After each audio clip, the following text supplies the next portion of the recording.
আচ্ছা, সবাই আছি না? আমার জি কথা জি শোনা যাচ্ছে? ম্যাডাম।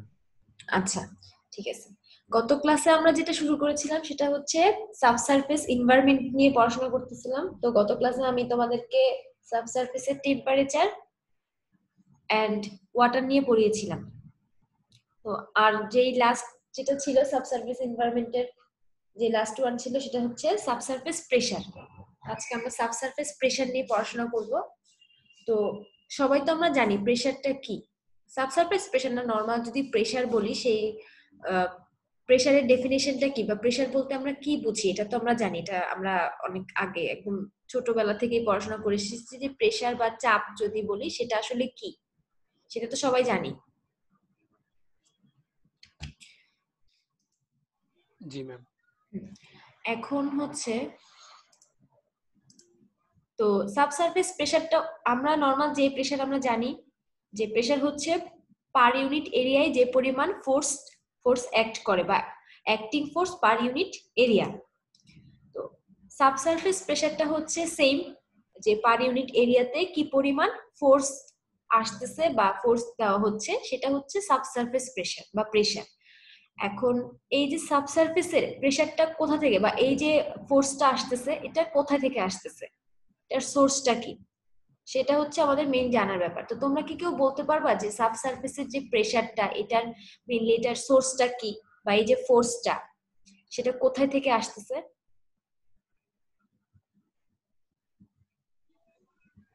পানি। পানি? আর কিছু? পানিটা কি সারফেসের পানি নাকি সাবসারফেসের পানি, কোনটা? পানি তো আমরা, সাবসারফেসের পানি মানে উলম্ব। আচ্ছা, এছাড়া আর উলম্ব কোনো পানি ছাড়া?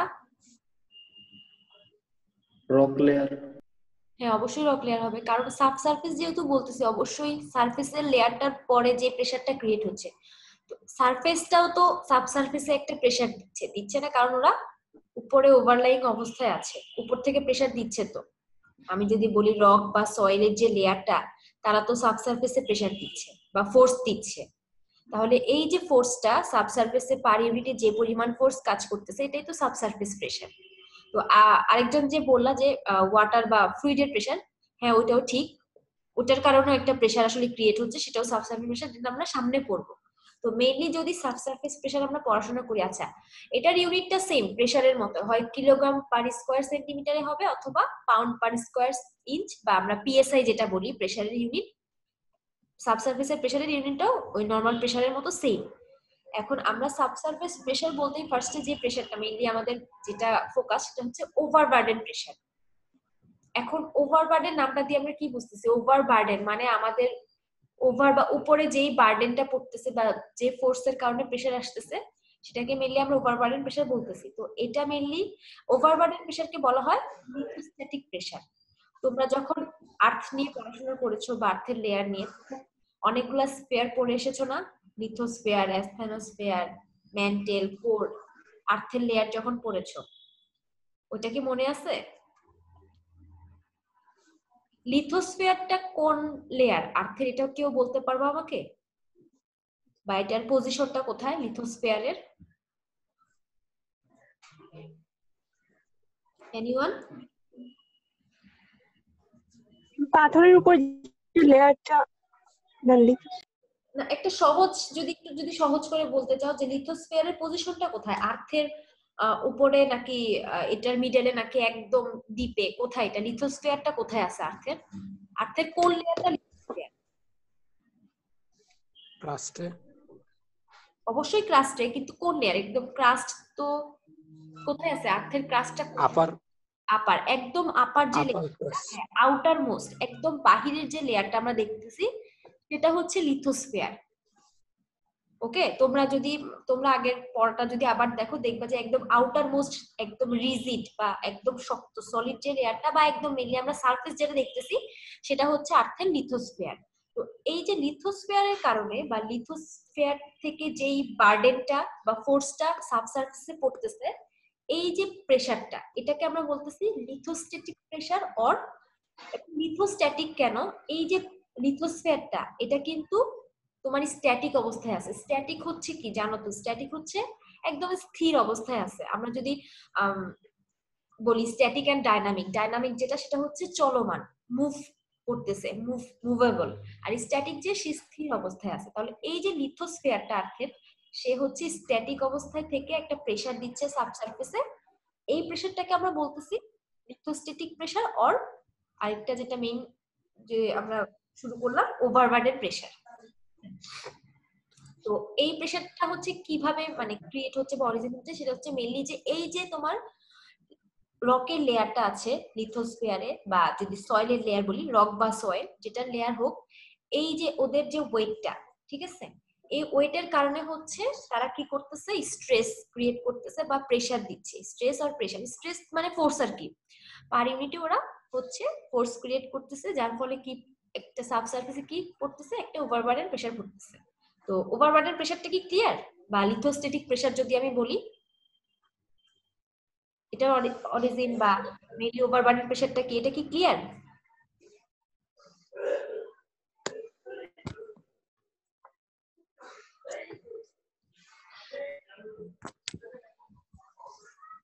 আরেকবার একটু রিক্যাপ করলে। কোথা থেকে মানে ওভারবার্ডেন প্রেসারটা? লিথোস্ফিয়ারটা তো তোমরা বুঝতেছো, জি আর্থের জি হ্যাঁ জি, ওভারবার্ডেনটা। যে লেয়ারটা, ঠিক আছে, এই যে লেয়ারে যে রক আছে বা সয়েল বলো বা এই যে ম্যাটেরিয়াল, ঠিক আছে, ওভারলাইং যে ম্যাটেরিয়ালটা বা লিথোস্ফিয়ারের যে ম্যাটেরিয়ালটা, এই যে লেয়ারটা হচ্ছে সাবসারফেসে যে প্রেসার দিচ্ছে, ঠিক আছে, বা যে পরিমাণ ফোর্স দিচ্ছে পার ইউনিট এরিয়াতে, এটাই হচ্ছে ওভারবার্ডেন প্রেসার। একদম সিম্পল তো ব্যাপারটা। প্রেসার তো তোমরা জানো, পার ইউনিট এরিয়াতে যে পরিমাণ ফোর্স পড়তেছে সেটাই প্রেসার। তো এই লিথোস্ফিয়ারটা যে পরিমাণ ওভারবার্ডেন কেন বলা হয়? ওভারবার্ডেন, তুমি যদি ওভারবার্ডেনের একদম ডেফিনেশন বলো, ওভারবার্ডেন কি, লিথোস্ফিয়ারটা সাবসারফেসের উপরে আছে না, একদম ওভার দা সাবসারফেস ওর পজিশনটা। জি। হ্যাঁ, আর বার্ডেন মানে ও তো এটার উপরে হচ্ছে ওয়েট দিচ্ছে একটা, নামটা এই কারণে উপর থেকে এলিভেটেড অবস্থা থেকে প্রেসার দিচ্ছে। হ্যাঁ, ও হচ্ছে উপর থেকে যে প্রেসারটা দিচ্ছে, বার্ডেন দিচ্ছে একটা, বার্ডেনের কারণে উপর থেকে যে প্রেসারটা দিচ্ছে সাবসারফেসে, এটাই হচ্ছে তোমার ওভারবার্ডেন প্রেসার। উপরের প্রেসারটা, আর্থের একদম উপর থেকে আমি সাবসারফেসে যে প্রেসারটা পাচ্ছি, এটার কারণ মানে এটা তো ওভারবার্ডেন প্রেসার। এরপরে দেখবা যে হচ্ছে সাবসারফেসের ভেতরে বা গ্রেইনে বা রকের যে লেয়ার গুলা সাবসারফেসের মধ্যে, সেখান থেকেও প্রেসার পাচ্ছে, সেটাও কিন্তু সাবসারফেস প্রেসার। আর এটা তো উপর থেকে দিচ্ছে বা উপরের থেকে উপরের ওয়েট ওভারলাইং যে ম্যাটেরিয়ালটা, সেটার কারণে যে প্রেসারটা পড়তেছে, এটা হচ্ছে ওভারবার্ডেন প্রেসার।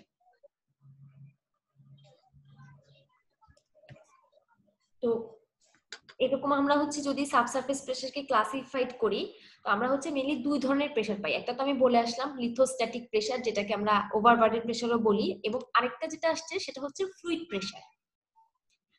একজন বলেছিল যে ওয়াটারের কারণে প্রেসার পড়তেছে, তার কারণ সাবসারফেসে ওয়াটার আছে। হ্যাঁ, ওই ওয়াটারের কারণেও, বা যদি ওয়াটার না বলি আমরা বলবো ফ্লুইড, কারণ ওয়াটার আছে বা অয়েল থাকতে পারে, গ্যাস থাকতে পারে, তো সবই তো ফ্লুইড। এই ফ্লুইডের প্রেসারটা পড়তেছে, এটাও একটা প্রেসার, সাবসারফেস প্রেসার আর কি। তো এই যে ফ্লুইড প্রেসার, এটা আবার দুই ভাগে ভাগ করা যায়, একটা হচ্ছে হাইড্রোস্ট্যাটিক আর একটা হচ্ছে হাইড্রোডাইনামিক। তো এটা আমি পরে দেখাবো যে এই দুইটা ফ্লুইড প্রেসার কি ধরনের। এমনিতে তারজাগিস যে তার একটা ল আছে, সেটা হচ্ছে যে S is equal to P plus O। এখানে হচ্ছে S ডিনোট করতেছে ওভারবার্ডেন প্রেসারটাকে। এখন এখান থেকে দেখা যাচ্ছে যে ওভারবার্ডেন প্রেসারটা হচ্ছে মেইনলি এই যে লিথোস্ট্যাটিক প্রেসার, মানে ওভারলাইং যে ম্যাটেরিয়ালের যে প্রেসারটা, এবং যে ফ্লুইড প্রেসারটা আছে সাবসারফেসে, এই দুইটা প্রেসারের সামেশন হচ্ছে ওভারবার্ডেন। মেইনলি এই ওভারবার্ডেন প্রেসার বা সাবসারফেস টোটাল প্রেসারটা হচ্ছে দুইটা প্রেসারের সামেশন। একটা হচ্ছে ওভারলাইং ম্যাটেরিয়াল বা লিথোস্ট্যাটিক প্রেসারের প্লাস সাবসারফেসে যে ফ্লুইড প্রেসারটা আমরা পাচ্ছি, সেটার সামেশন হচ্ছে ওভারবার্ডেন প্রেসার বা টোটাল প্রেসার যদি আমরা বলি সেটা। তো এখন আমরা দেখি যে লিথোস্ট্যাটিক প্রেসারটা কিভাবে মানে কিভাবে আসতেছে এটা।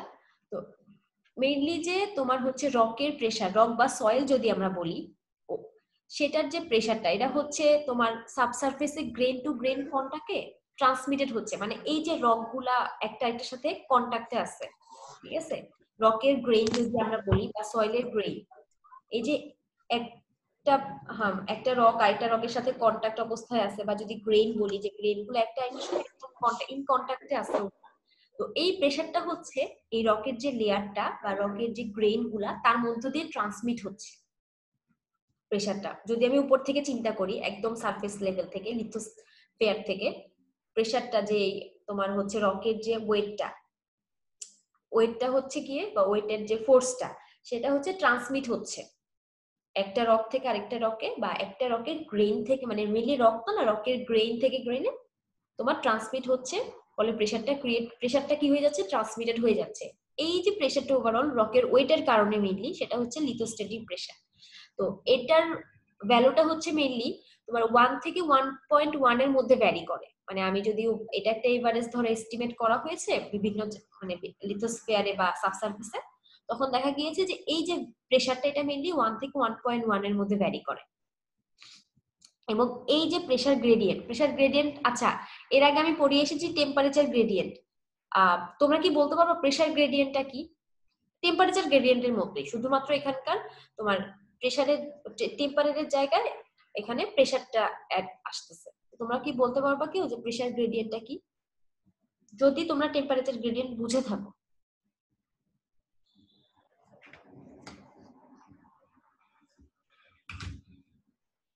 যারা আগের ক্লাসগুলো করেছো, তোমরা যে ক্লাস করো না, সামনে থেকে আমি রেকর্ডিং দিব না, তখন কি করবা?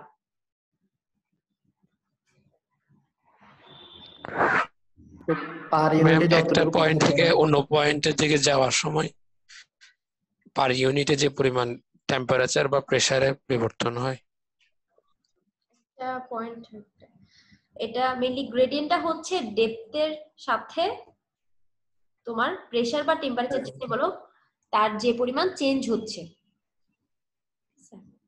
ধরো যত ডেপথ বাড়তেছে টেম্পারেচার বাড়তেছে, বা যত ডেপথে যাচ্ছি আমি সাবসারফেসে তত প্রেসারটা বাড়তেছে বা ইনক্রিজ হচ্ছে। মানে ম্যাম, মেইনলি হচ্ছে একটা পার্টিকুলার লোকেশনে প্রেসার ইনক্রিজ হওয়ার যে রেট, হ্যাঁ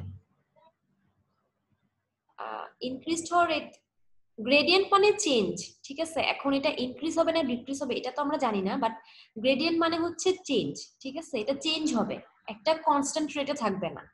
ধরো একটা লোকেশন যদি আমি উপর থেকে চিন্তা করি যে সারফেস থেকে আমি 30 কিলোমিটার নিচে যাব, তো তোমার সারফেসে যে প্রেসারটা ছিল অবশ্যই 30 কিলোমিটার নিচে আমি সেই প্রেসারটা পাবো না। এখন সেটা বাড়বে না কমবে আমার ফ্যাক্ট এটা আমি পরে চিন্তা করবো, বাট এটা যে চেঞ্জ হচ্ছে, এই যে ডেপথের সাথে রিলেটেড যে চেঞ্জটা হচ্ছে সেটাই হচ্ছে গ্রেডিয়েন্ট। প্রেসার গ্রেডিয়েন্ট বলো বা টেম্পারেচার গ্রেডিয়েন্ট বলো।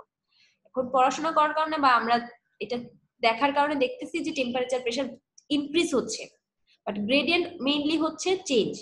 ওকে, যে কোনো কিছু গ্রেডিয়েন্ট হইতেছে চেঞ্জ, রেট অফ চেঞ্জ, মানে কি পরিমাণ কি হারে সেটা চেঞ্জ হচ্ছে, পরিবর্তন হচ্ছে, ঠিক আছে? তো এই যে প্রেসার গ্রেডিয়েন্টটা সেটা মেইনলি কি কারণে ভ্যারি করে, একটা হচ্ছে ডেপথের কারণে, এবং আরেকটা হচ্ছে এই যে ওভারবার্ডেন যেটা বা রকের যে রক ম্যাটেরিয়ালটা, ওভারবার্ডেন তো মেইনলি হচ্ছে রক বা সয়েলের যে রক সয়েল ম্যাটেরিয়াল বা ওভারলাইং অবস্থায় যে রক সয়েলের লেয়ার গুলো আছে সেটাই তো মেইনলি ওভারবার্ডেন যদি আমি সাবসারফেসের জন্য চিন্তা করি। তো এই যে ওভারবার্ডেনের ডেনসিটিটা, এটার কারণেও তোমার প্রেসার গ্রেডিয়েন্টে বা প্রেসারে চেঞ্জ হচ্ছে। ধরো যত ডেপথ বাড়বে, সারফেস থেকে আমি যত ডেপথে যাব তত কি হবে বলতো, উপরের ওভারবার্ডেন লেয়ারটা বাড়বে না? বাড়বে কিনা? হ্যাঁ, তো বাড়তেছে মানে কি তার ওয়েট বাড়তেছে, চেঞ্জ হচ্ছে, মেইনলি চেঞ্জ হচ্ছে। তো এই দুইটা কারণ মেইনলি, আমি যত ডেপথে যাব বা ডেপথ, এবং এই যে ওভারবার্ডেন তার যে ডেনসিটি বা যদি ওয়েট বলি, অবশ্যই ডেনসিটি ওয়েট তো একটা আরেকটার সাথে রিলেটেড। তো এই যে ডেনসিটিটা চেঞ্জ হচ্ছে, এই দুইটা কারণে মেইনলি প্রেসার গ্রেডিয়েন্ট ভ্যারি করে। তুমি সারফেস থেকে হচ্ছে 2 কিলোমিটার নিচে, বিলো 2 কিলোমিটার যে প্রেসারটা পাবা, বিলো 30 কিলোমিটার সে প্রেসারটা থাকবে না, বাড়তেছে সেটা পরে, বাট চেঞ্জ হবে এটা তো একদম কনস্ট্যান্ট, এটা চেঞ্জ হবে, কনস্ট্যান্ট না প্রেসারটা। আর গ্রেডিয়েন্ট মানে অবশ্যই ইনক্রিজ হওয়া না, গ্রেডিয়েন্ট মানে হচ্ছে চেঞ্জ হওয়া, রেট অফ চেঞ্জ, ঠিক আছে? এটা মনে রাখবা। তোমরা যদি গ্রেডিয়েন্ট মানে বলে ফেলো যে হ্যাঁ প্রেসার ইনক্রিজ হচ্ছে, হবে না এটা, ঠিক আছে? তো এটা গেল আমার লিথোস্ট্যাটিক প্রেসার, যেটা ওভারবার্ডেন প্রেসার আমি বলতেছি, বা হচ্ছে ওভারবার্ডেনের কারণে মেইনলি যে প্রেসারটা পাচ্ছি। তো আমি তো তার জায়গায় স্লগেতে দেখে আসলাম মেইনলি ওভারবার্ডেন প্রেসারটা দুইটা প্রেসারের সামেশন, একটা হচ্ছে লিথোস্ট্যাটিক যেটা আমি তোমার রক বা সয়েল লেয়ার থেকে পাচ্ছি, আরেকটা হচ্ছে ফ্লুইড প্রেসার। এই যে আমরা যখন সাবসারফেস ওয়াটার নিয়ে পড়াশোনা করে এসেছি তখন আমরা দেখেছি যে তোমার সাবসারফেস ওয়াটারটা কোথায় থাকে, একটা স্পেস তো লাগবে তার থাকার জন্য, মানে সাবসারফেসে। সেটা ওরা মেইনলি কোথায় থাকে, পোর স্পেস গুলাতে থাকে। এখন এটা রকের পোর স্পেস হতে পারে বা সয়েলেরও পোর স্পেস হতে পারে। মেইনলি তোমার সাবসারফেসে যেই ফ্লুইডই হোক, ওয়াটার হোক বা গ্যাস হোক, অয়েল হোক, সবাই হচ্ছে রকের বা সয়েলের পোর স্পেসে থাকে, ঠিক আছে? তো এই যে পোর স্পেসে থাকা যে ফ্লুইডটা, এই ফ্লুইডটা হচ্ছে যে প্রেসারটা দিচ্ছে বা যে প্রেসার ক্রিয়েট করতেছে সেটা হচ্ছে ফ্লুইড প্রেসার, ঠিক আছে? যেহেতু ফ্লুইডের একটা ওয়েট আছে, একটা ডেনসিটি আছে, ভলিউম আছে, অবশ্যই সে একটা প্রেসার ক্রিয়েট করবে বা ফোর্স ক্রিয়েট করবে, ঠিক আছে? যার কারণে ফ্লুইড প্রেসারটা আমরা পাচ্ছি। তো ফ্লুইড প্রেসারটা কি ক্লিয়ার? কেন ফ্লুইড প্রেসারটা আসলে সাবসারফেসে কেন ফ্লুইড প্রেসার পাচ্ছি বা ফ্লুইড কেন প্রেসার দিচ্ছে, এটা তো ক্লিয়ার।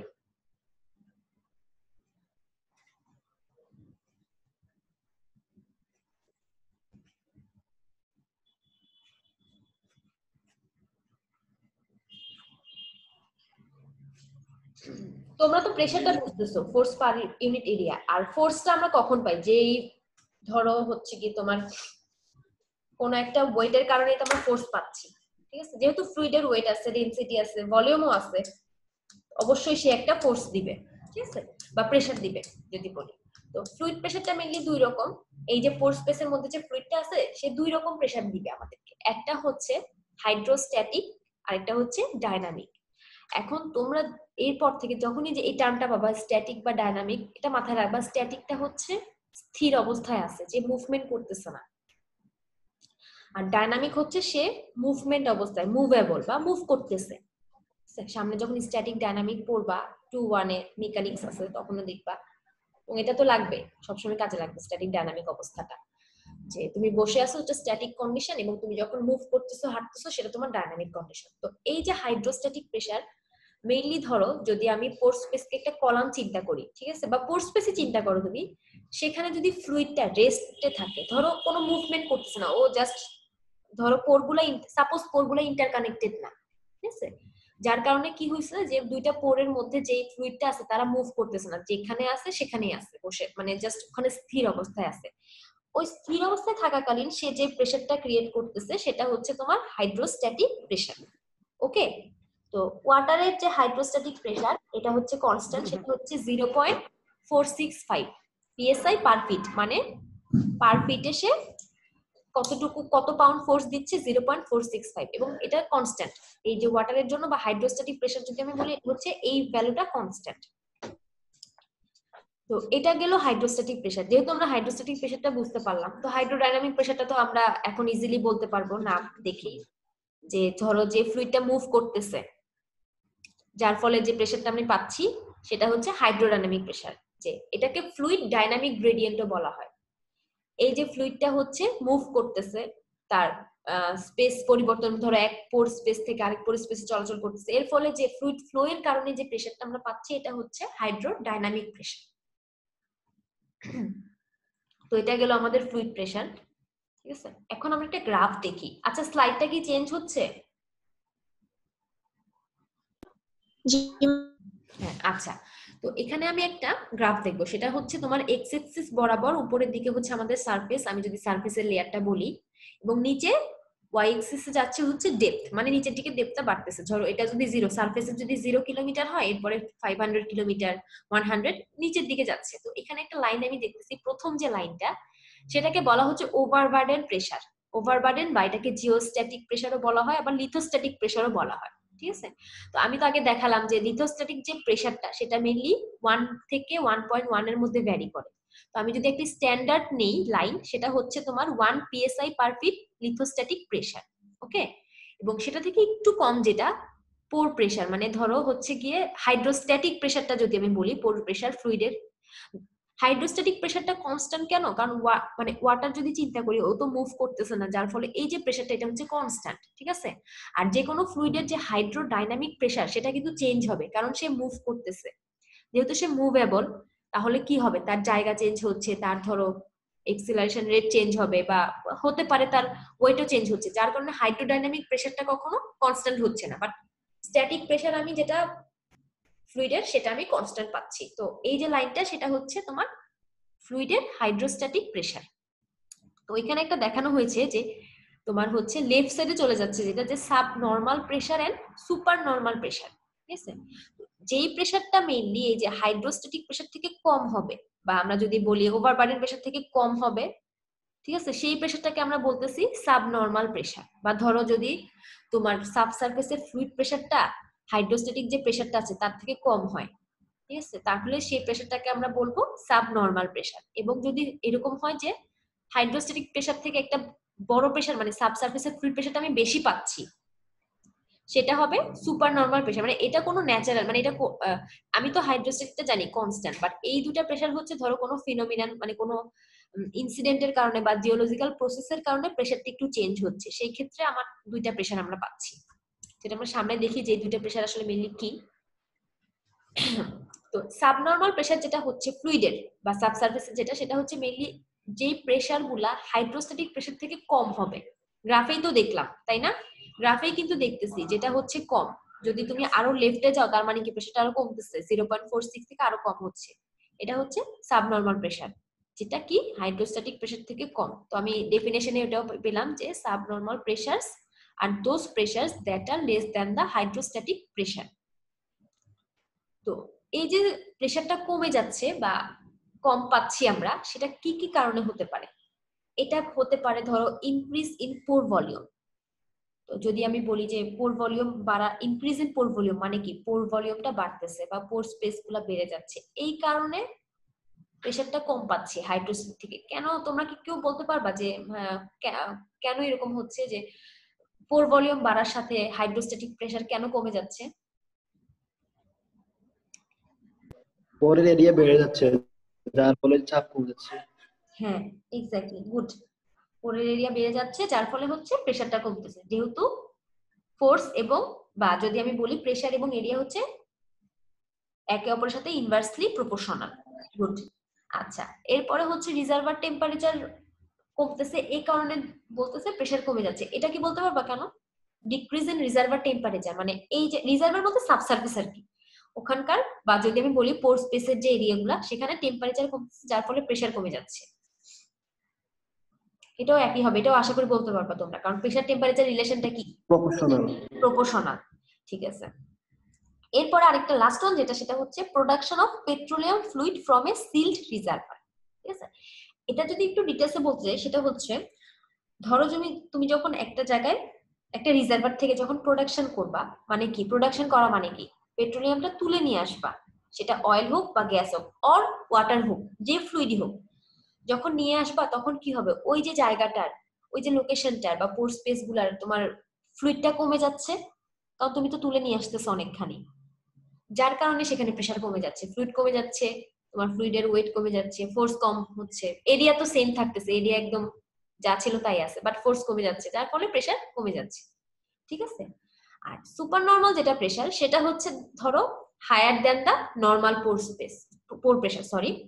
তো আমি যদি গ্রাফটা দেখি যে সুপার নর্মাল প্রেসারটা হচ্ছে রাইট সাইডের দিকে বাড়তেছে, মানে যত হাইড্রোস্ট্যাটিক প্রেসার থেকে আমি বেশি প্রেসার পাবো সেটাকে আমরা বলতেছি সুপার নর্মাল প্রেসার। এটা ধরো আমি সাবনর্মাল প্রেসার যে কারণে পেলাম, পোর ভলিউম বাড়ার কারণে টেম্পারেচার, ধরো এই ইনভার্স ঘটনাগুলো যদি ঘটে তখন দেখা যাবে আমরা সুপার নর্মাল প্রেসার পাচ্ছি। হচ্ছে ধরো খুব বেশি চাপ পড়ার কারণে পোর ভলিউম গুলা স্কুইজ হয়ে যাচ্ছে, কমে যাচ্ছে, যার ফলে কি এরিয়া কমে যাচ্ছে, বাট ফোর্স তো আগের মতোই আছে, ফলে ওখানে সুপার নর্মাল প্রেসার আসতেছে। এরকম ন্যাচারাল কিছু ফিনোমিনান আছে যার কারণে ধরো আমি সুপার নর্মাল প্রেসার পাচ্ছি, ঠিক আছে। তো প্রেসার মোটামুটি এরকমই, প্রথম থেকে যদি আমি বলি দুইটা প্রেসার, লিথোস্ট্যাটিক, ফ্লুইড, এবং ফ্লুইডের আরো দুইটা যদি বলি হাইড্রোস্ট্যাটিক এন্ড হাইড্রোডাইনামিক।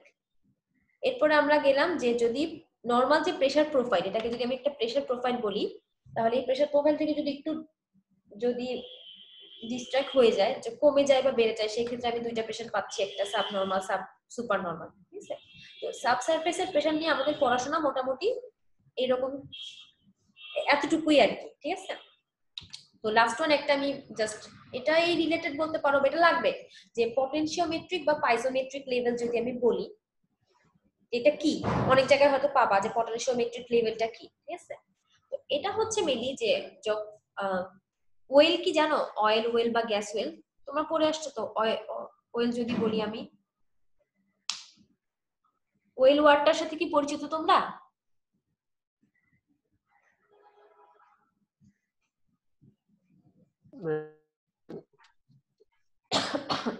রিজার্ভার থেকে কিছু তোলার সময় যে ওয়েলটা বসানো ওয়েলটা হয় বা ক্রিয়েট মাইনিং এর করা হয়, সময়। না যে হোলটা ক্রিয়েট করা হয় মেবি, হ্যাঁ মাইনিং বলো বা মেনলি আমি যেহেতু এখানে রিজার্ভার নিয়ে পড়াশোনা করতেছি, রিজার্ভারের কথা আমি যদি বলি যে একটা হোল ক্রিয়েট করা হয় বা হোল তোমার এক্সট্রাক্ট করা হয়, হোল টাইপস আর কি। তো সেটা তো দেখতে অনেকটা ওয়েলের মতো বা ঠিক আছে। মেনলি ওই যে ওয়েলটা, এই ওয়েলটা যখন ওপেন করা হয়, মানে ধরো আমার একদম প্রোডাক্ট, মানে আমি এটা ক্রিয়েট করে ফেলেছি, ওইটা ওপেন, বন্ধ না। ওপেন অবস্থায় এই যে নিজে থেকে যে ফ্লুইডটা আছে, তারা কিন্তু দেখা যায়, আমি তোমাদেরকে প্রথম থেকে পড়িয়ে এসেছি না যে ফ্লুইডের ইন্টেনশনই হচ্ছে কম, বেশি প্রেসার থেকে কম প্রেসারে চলে আসা। যেহেতু ওরা কি সাবসারফেসে অনেক প্রেসারাইজড অবস্থায় আছে, যখন একটা ওয়েল ওপেন করা হবে বা যদি একটা গর্ত করা হয়, ওরা কি দেখবে যে উপরের দিকে প্রেসারটা কম, আমি সারফেসে চলে আসি, ওটাতে নিজের ইন্টেনশন থাকবে, বাট পুরাটুকু কিন্তু আসতে পারবে না। এরকম হলে কিন্তু ধরো আমরা যে তেল গ্যাস আমরা প্রোডাকশন করতেছি, কাজটা অনেক কমে যেত। আমি জাস্ট খালি একটা ওয়েল ওপেন করে দিতাম, নিচে থেকে ফ্লুইড আপনা আপনি চলে আসতো। বাট এরকম কিন্তু আসলে সবসময় হবে না, কিছু লিমিটেশন আছে। তো বাট যতটুকু লেভেল পর্যন্ত একটা সারফেসের একটা বা সাবসারফেসের একটা নির্দিষ্ট স্পেসিফিক লিমিট পর্যন্ত ফ্লুইডটা উঠতে পারতেছে বা রাইজ করতে পারতেছে, এই যে লেভেলটা, এটাই হচ্ছে তোমার ওই যে তোমার রিজার্ভ সাবসারফেসের যে ফ্লুইড, তাদের জন্য বলা হচ্ছে পটেনশিওমেট্রিক লেভেল। ক্লিয়ার? যে লেভেলটা পর্যন্ত কি হচ্ছে, ফ্লুইড রাইজ করতে পারতেছে। বাট যখন ওয়েল ওপেন, ঠিক আছে, একটা ওয়েল যখন আমি একটা গর্ত বা একটা হোল যখন আমি ওপেন করে দিছি, তখন, তার আগে না। এটা কি ক্লিয়ার পটেনশিওমেট্রিক লেভেলটা? এটা জাস্ট ডেফিনেশনটা আপাতত জেনে রাখলেই হবে তোমাদের জন্য। ম্যাম ব্যাপারটা কি মানে কৈশিক নালী হ্যাঁ কনসেপ্টের মতোই? অবশ্যই ওই রকম হবে, কারণ ও তোমার ওই ক্যারেক্টারিস্টিকের উপর ডিপেন্ড করে তো ও রাইজ করতেছে, ঠিক আছে, এই কারণে। কিন্তু পুরোটুকু তো আসতে পারতেছে না, একটা ওদের অবশ্যই একটা লেভেল আছে। ধরো তোমার তুমি যেটা বললা যে ওই কনসেপ্টের উপর ডিপেন্ড করে, ধরো অয়েল যতটুকু বা তেল যতটুকু উঠবে, যতটুকু রাইজ করবে, ওয়াটার বা গ্যাস তো কিন্তু ততটুকু রাইজ করবে না। ওদের এই যে লেভেলটা, এটাও ডিফারেন্ট থাকবে।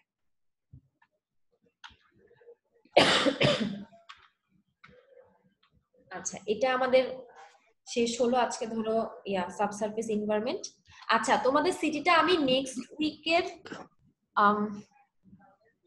দাঁড়াও, নেক্সট তোমাদের তো আমার দুইটা সিটি নিতে হবে মেবি, তো এখন একটা নিব একদম, আর কোর্সটা শেষ হলে আরেকটা নিব আর কি।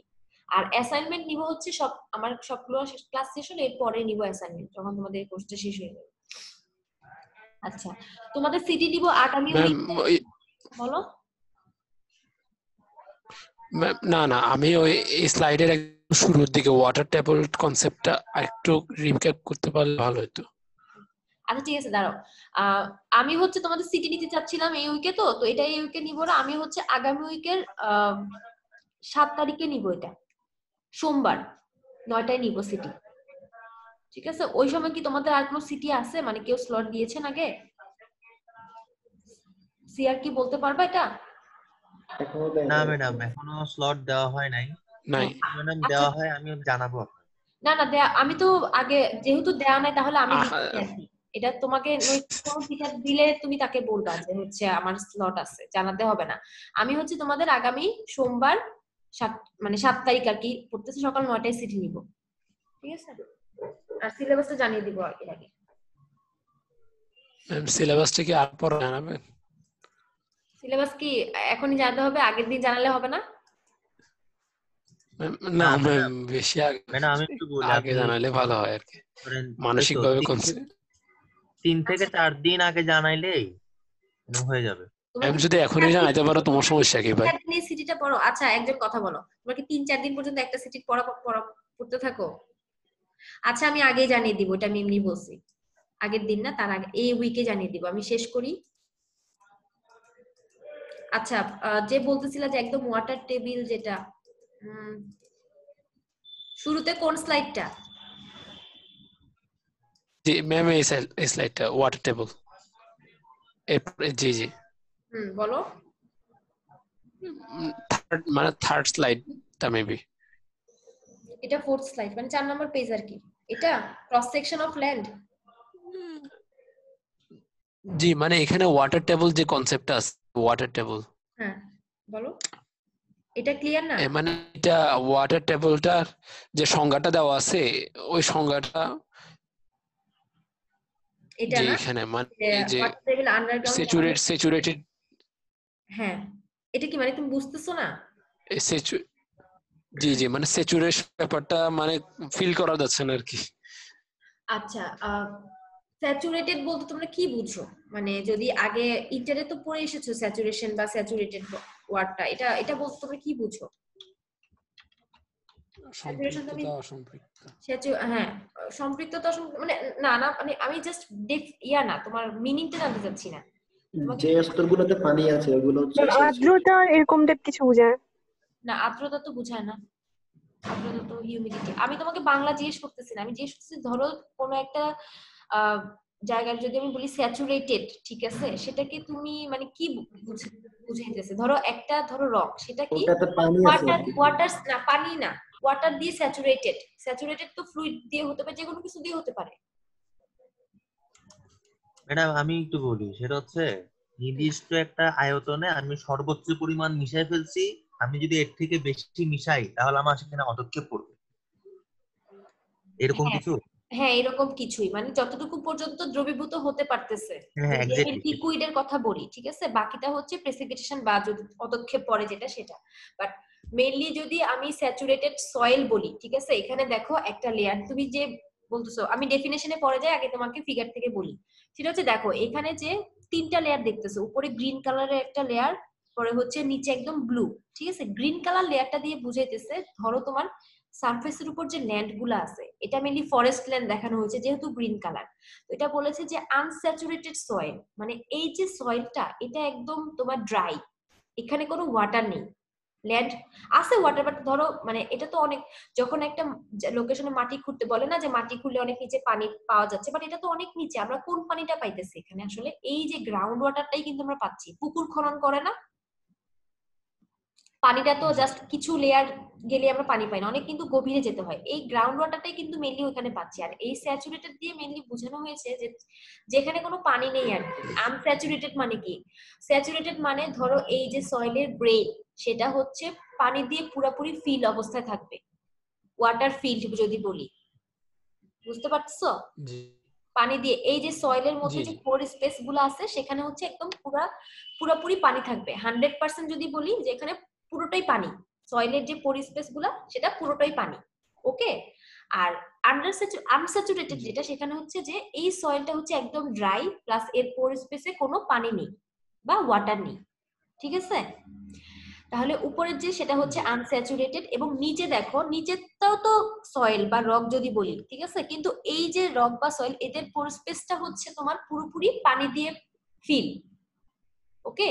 তাহলে কি হবে? এটা এটা হচ্ছে জি স্যাচুরেটেড লেয়ার। স্যাচুরেটেড মানে এটা ওয়াটার দিয়ে পুরোপুরি ফিল অবস্থায় আছে। এবং পুরোপুরি ফিল অবস্থায় থাকার কারণে কি, এখানে তো গ্রাউন্ড ওয়াটারটা মিলিয়ে আমি এখানেই পাচ্ছি। এই যে গ্রাউন্ড ওয়াটার, বা আমি যদি বলি যে স্যাচুরেটেড যে সয়েলটা বা রকটা, এই যে একটা লেয়ার, এটা একদম নিচে সাব সারফেসে, এবং উপরে যে আনস্যাচুরেটেড লেয়ারটা যেখানে পরিস্পেসে কোনো পানি নেই, এর মাঝে যে বাউন্ডারিটা, ঠিক আছে, একটা বাউন্ডারি আছে যেটা কি করছে, এই যে আনস্যাচুরেটেড সয়েল এবং স্যাচুরেটেড যে সয়েল, সে দুইটা লেয়ারকে আলাদা করে দিচ্ছে, ঠিক আছে। এই বাউন্ডারিটাই হচ্ছে মেইনলি ওয়াটার টেবিল। এটা কি ফিগার দেখে কি ক্লিয়ার? তুমি কি বলতে পারবে যে ওয়াটার টেবিলটা এখন কি বুঝাই যাচ্ছে? Saturated, unsaturated. মানে এই গোলাপি কালার যে বাউন্ডারি সেটা? গোলাপি কালার বলতে এই, হ্যাঁ এই বাউন্ডারিটাই। এটা তো তোমার এখানে তো জাস্ট খালি একটা হাইপোথেসিস দেখানো হয়েছে। জাস্ট তুমি ইমাজিন করবা ওয়াটার টেবিল কিন্তু এরকম যখন সারফেসে যাবা এরকম কোনো বাউন্ডারি কিন্তু দেখা যায় না। ওয়াটার টেবিলটা হচ্ছে একটা তোমার ইমাজিনারি লেভেল, এটা যে এই লেভেল পর্যন্ত স্যাচুরেটেড সয়েল আছে, তার উপর থেকে আনস্যাচুরেটেড সয়েল। ক্লিয়ার? তুমি এরকম কোনো লেয়ার পাবা না, এটা তো একটা জাস্ট ইমাজিনারি ফিগার বোঝানোর জন্য, যে এই ধরো আমি ইমাজিন করতেছি এই লেয়ারটাতেই আমার স্যাচুরেটেড এবং আনস্যাচুরেটেড সয়েলটা আলাদা হয়ে যাচ্ছে। এই যে বাউন্ডারিটা বা এই যে লেয়ারটা, এটা হচ্ছে তোমার ওয়াটার টেবিল, বা এই পর্যন্ত হচ্ছে গ্রাউন্ড ওয়াটার টেবিলটা। যদি আমি বলি যে গ্রাউন্ড ওয়াটার মিলিয়ে আমি এই পর্যন্তই পাবো, এর উপর থেকে বাকিটা হচ্ছে আমার আনস্যাচুরেটেড সয়েল, বা সেখানে কোনো সাবসারফেস ওয়াটার নেই। যার প্রবলেম ছিল ওয়াটার টেবিলটা নিয়ে, এটা কি ক্লিয়ার তোমার? জি ম্যাম। হ্যাঁ, তুমি কিন্তু এটা তো ক্রস সেকশন অফ ল্যান্ড দেখানো হয়েছে। এইরকম যদি কোনো ল্যান্ডের ক্রস সেকশন পাও তুমি পাবা উপরের দিকে এরকম আনস্যাচুরেটেড সয়েল পাবা, নিচে গ্রাউন্ড ওয়াটার পাবা, বাট মাঝে কিন্তু কোনো ওয়াটার টেবিল তুমি দেখতে পাবা না, এটা দেখা যায় না। এটা হচ্ছে একটা তোমার ইমাজিনারি যদি বা স্ট্যান্ডার্ড একটা টেবিল বলা হয় এটাকে, ঠিক আছে? যদি ডেফিনেশনটা বলি যে water table underground boundary between soil surface and the area. Soil surface তো বুঝতেছো, একদম সারফেসের যে সয়েলটা বা আনস্যাচুরেটেড সয়েল, বা যদি বলি যার পরিস্পেসে কোনো ওয়াটার নেই, এবং এরিয়া হয় গ্রাউন্ড ওয়াটার স্যাচুরেট স্পেসেস। মানে কি, ওই যে রকের যে স্পেসটা সাবসারফেসে যেখানে গ্রাউন্ড ওয়াটার গুলো আছে, এই দুইটার মধ্যে হচ্ছে যে বাউন্ডারি সেটাই তো ওয়াটার টেবিল। এবং এখানে বলা হয়েছে যে groundwater saturate spaces between sediments and crack in the rock. মানে এই যে রক আর সেডিমেন্ট গুলা যদি বলি, সয়েল গুলা বলি, এর মাঝে যে পোরি স্পেস গুলা আছে, এবং হচ্ছে ক্র্যাক মানে যে হচ্ছে যে তোমার ওই ফ্র্যাকচার গুলো আছে, এখানে যে গ্রাউন্ড ওয়াটার গুলো স্যাচুরেট করা মানে কি, ওই জায়গাগুলো গ্রাউন্ড ওয়াটার দিয়ে ফিল করা। ক্লিয়ার? ওই জায়গাগুলোতে গ্রাউন্ড ওয়াটার আছে, এটা মানে স্যাচুরেশন। ঠিক আছে? জি। এখন যদি ধরো যে কোনো একটা ক্র্যাকের মধ্যে স্যান্ড মানে হচ্ছে বালু আছে বা মাটি আছে, মানে পুরো ওই জায়গার যে ক্র্যাক গুলা বা পরিস্পেস গুলো বালু দিয়ে পূর্ণ, বা হচ্ছে তোমার স্যান্ড দিয়ে বা অন্য কোনো মিনারেল, তাহলে আমরা বলবো যে ওই মিনারেলটা বা ওই স্যান্ড গুলা হচ্ছে ওই পরিস্পেস গুলাকে স্যাচুরেট করে দিয়েছে। ঠিক আছে? স্যাচুরেশন যে শুধু ফ্লুইড দিয়ে হবে তা তো না, পরিস্পেস অন্য কিছুর সাথে স্যাচুরেট করে দিতে পারতেছে। এখন কি ক্লিয়ার ওয়াটার টেবিলটা? জি ম্যাম। আচ্ছা, না বুঝলে বলবা। আচ্ছা, তাহলে হচ্ছে তোমার আজকের সাবসারফেস এনভায়রনমেন্টটা শেষ, মানে এতটুকুই। আচ্ছা, তোমাদের আমি যে পড়ালাম এতক্ষণ কি স্লাইড দেখতে পারতেছিলে তোমরা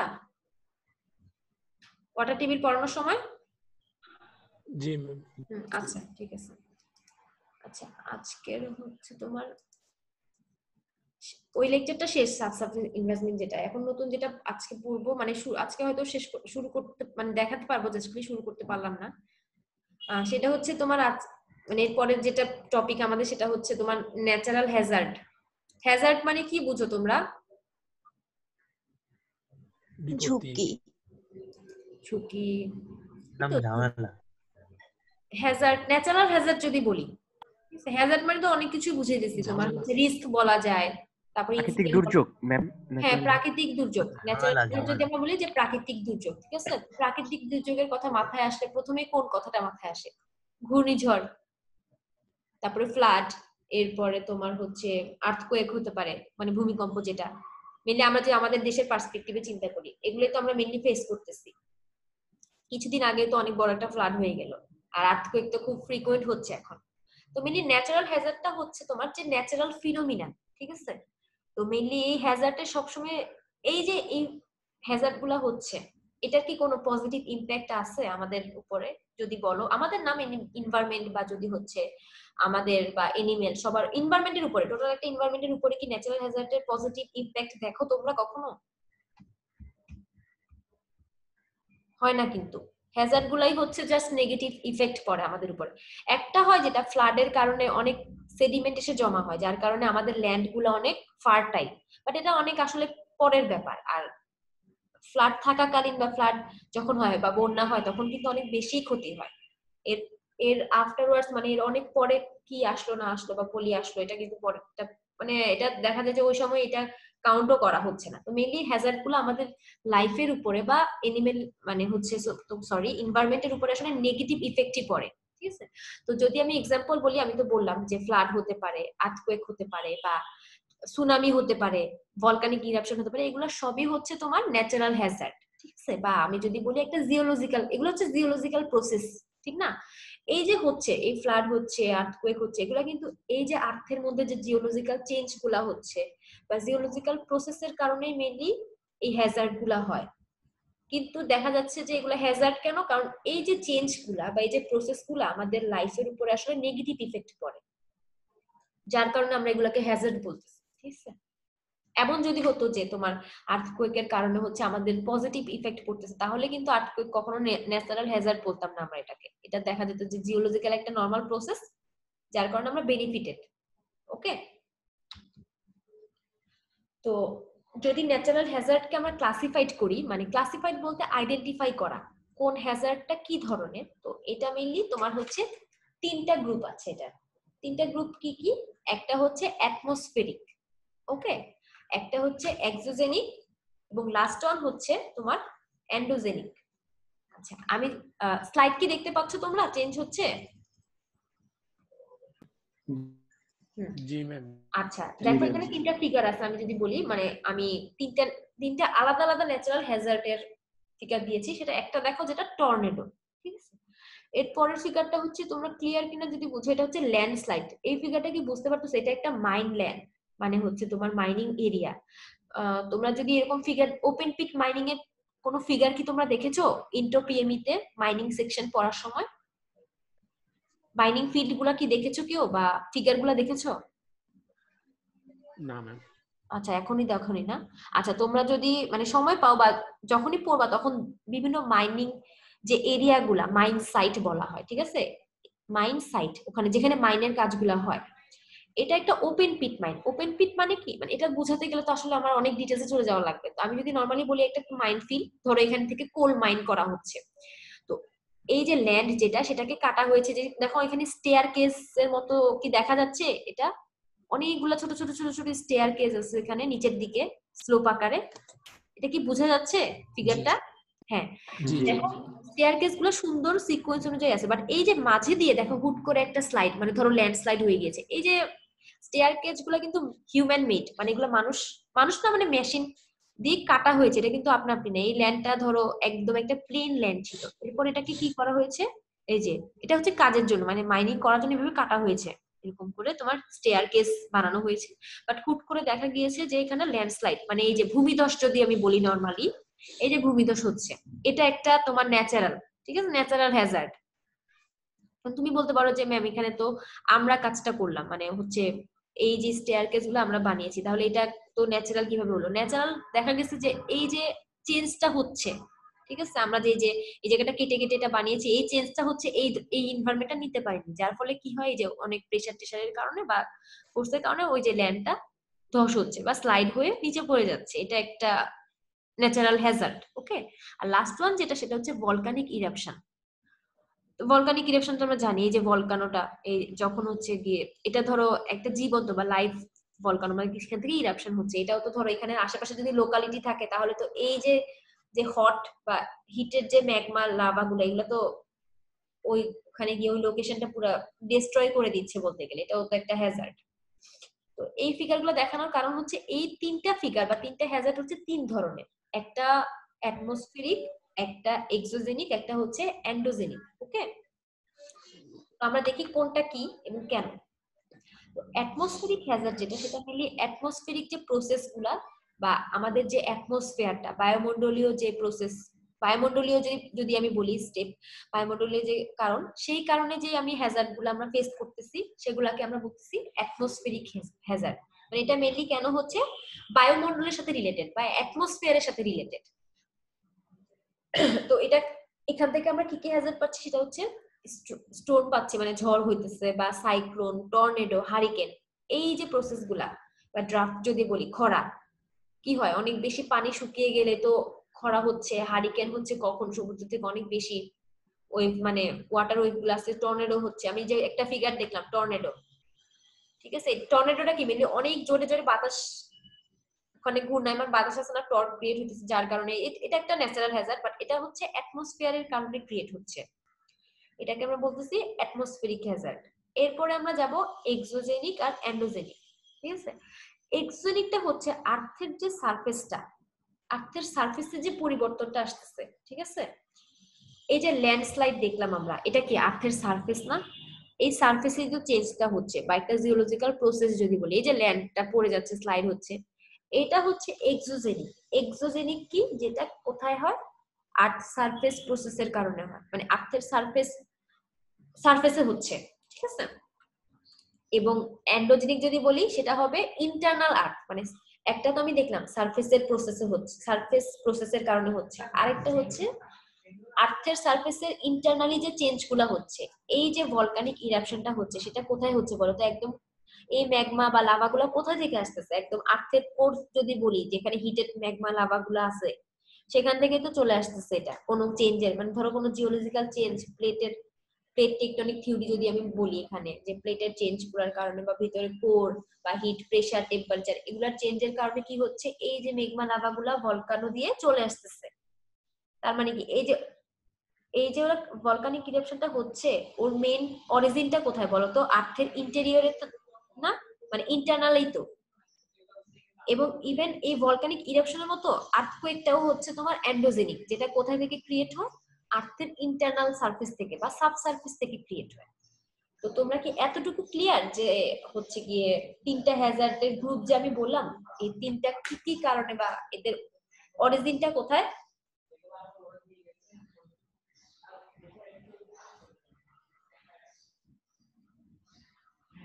জি ম্যাম। আচ্ছা, তিনটা তো দেখলাম, ঠিক আছে। ফিগারের সাথে মিলিয়ে, মানে ফিগার বললে মিলিয়ে এক্সাম্পল গুলো মিলিয়ে দেখবা যে আর্থকোয়েক আর ভলকানিক ইরাপশনটা একদম আর্থের সারফেস থেকে আসতেছে। আর ল্যান্ডস্লাইড যদি এক্সাম্পল দেখো, ঠিক আছে, যেমন এক্সোজেনিকের আরো কিছু যদি আমি বলি এক্সাম্পল, যেমন ফ্লাড। ফ্লাড কোথায়? সারফেসের ওয়াটার লেভেল বাড়ার কারণে তো ফ্লাড হচ্ছে। রিভার ব্যাংক ইরোশন মানে নদী ভাঙন হচ্ছে, যেগুলো একদম আমাদের দৃশ্যমান চোখে যে সামনেই হচ্ছে চেঞ্জটা, ঠিক আছে। এগুলো হচ্ছে মেইনলি এক্সোজেনিক বা আর্থের সারফেসে যেটা হয়, ঠিক আছে। তো নেক্সট আজকে এই পর্যন্তই। আমি হচ্ছে নেক্সট ক্লাসে আর্থকোয়েক আর হচ্ছে ভলকানিজম যদি আমি বলি, এই দুটা নিয়ে হচ্ছে তোমাদের মানে দেখাবো আর কি। তো আজকে যতটুকু দেখিয়েছি এগুলো হচ্ছে তোমরা কি বলে একটু পড়াশোনা করে আসবা, একদম না পড়লে তো পরের ক্লাসে কিছু বলতে পারবা না। আচ্ছা, এই পর্যন্ত। আজকে তো বেশি পড়াইনি নতুন স্লাইড, বা আজকে যতটুকু পড়িয়েছি কারো কোনো প্রবলেম আছে?